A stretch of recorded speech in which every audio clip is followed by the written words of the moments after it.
This is part two of talks that began yesterday with the Ukrainians. Today it's the Americans and the Russians.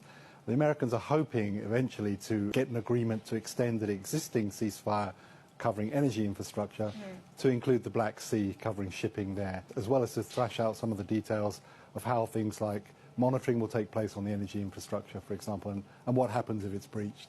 Both presidents agreed to an energy infrastructure ceasefire, and Russia has interpreted this very strictly as targeting energy plants and electricity infrastructure, but it has continued, as the Ukrainian president noted, to bombard Ukrainian cities, and that's going to clearly be an issue going forward as the US tries to achieve a more comprehensive ceasefire. The US in particular has been pressuring Ukraine on various aspects of the war, and to try and push it to a position where it will make concessions. It's demanded very little from Russia, and Russia has offered practically nothing. We do have to remember that Russia started this war, and the efforts of the United States now to end this war could be shortcut very quickly if Russia simply withdrew its forces back to the international line.